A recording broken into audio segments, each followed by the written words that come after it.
Assalomu alaykum. Agar siz Toshkent shahrida qurilishingizni bitirish jarayonida bo'ladigan bo'lsangiz, xudo xolasa navbat eshigiga yetib kelibdi.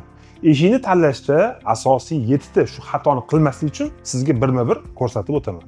Qarang, birinchisi, eshikni ko'rinishi muhimmi? Albatta muhim.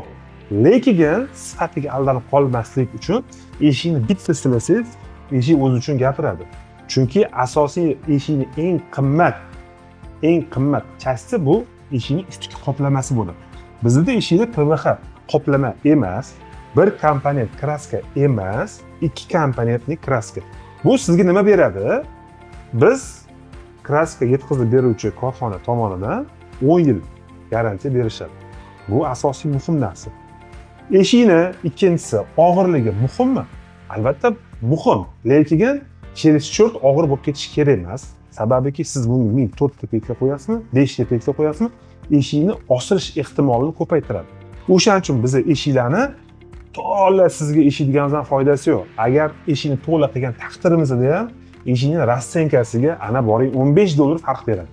Undan ko'p emas. Demakki, eshikni og'irligi yaxshi, lekin cherishchort emas. Qarang, sizga men palon eshik trendda deganim qulaymi yo sizga falon ishi interyeringizga yarashadi deganim qulaymi? Shuning uchun siz agar do'konlarimizga tashrif buyuradigan bo'lsangiz, sizga trendgina emas, uyingizga mos keladigan chiroyli eshikni tavsiya qilamiz. Chunki eshiklarimizning modeli ko'p. Eng ko'p sotilayotgan modelimiz falonchi, pistonchi demaymiz. Sizni ko'rsatmangizga, sizni didingizga mos ravishda model tavsiya qilamiz. Demakki, bu yerda ham mutaxassis fikr muhimmi? Muhim. Bu ikkinchisi edi. Uchinchisi, zamir xizmati nega muhim? Agar sizga eshigingiz joyiga tushmaydigan bo'lsa, kim javob beradi? Albatta biz javob beramiz. Shuning uchun bizda zamir xizmati bor, kerakli mutaxassislarimiz borib o'lchaydi, joyiga tushmagan taqdirda ham qaytadan eshik yasab beramiz.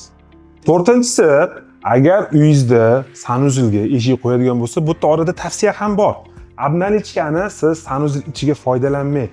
Chunki o'tda siz suvga bo'qish ehtimoli bor. Shu orqali daborlar обналичкamiz ishib ketadi. Bunga nima yechim beramiz? Hech qanaqa yechim berib bo'lmaydi.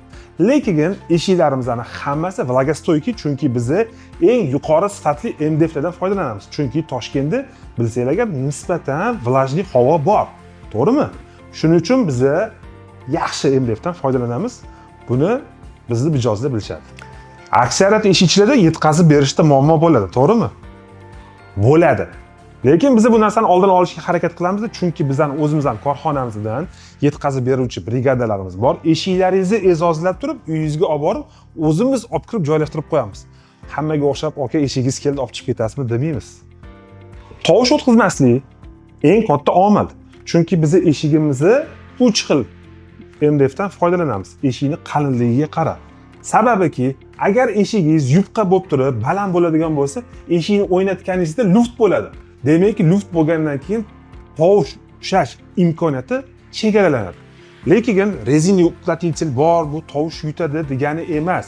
Endi rezinaga polotno yetib bormasa nima bo'ladi? Demakki, o'sha yerda biz eshikni noto'g'ri podbor qilgan bo'lamiz. Lekin o'zbegim eshiklari sizni proyomingizda eshigingizni balandligiga qarab 3 xil tavsiya beradi. Mana ko'rishingiz mumkin. Eshigingiz agar 220 balandlikgacha bo'ladigan bo'lsa, 8 MDFdan foydalanamiz. Agar eshigingiz 220 dan baland bo'lib turib 240 gacha bo'ladigan bo'lsa, 1 MDFdan. Bu deganiki eshikning qalinligi to'g'ri bo'ladi. Agar undan baland bo'ladigan bo'lsa, 1.2 eshikdan MDF 1.2 dan bo'ladi, endi eshikning qalinligi 6 bo'ladi. Bu sizni qo'shimcha tovush ushlaydi, eshigingizni ochib yopganingizda maza qilasiz. Ana, o'zbegim sizga zo'rini tavsiya qiladi. Ko'rdingizmi? Mana hozirgi kunda siz ko'pchilik qiladigan xatoni eshitdingiz. O'sha xatoni qilmaslik uchun o'zbegim eshiklariga bog'laning, telefon qiling yoki ro'yxatdan o'ting. Biz siz bilan albatta bog'lanamiz.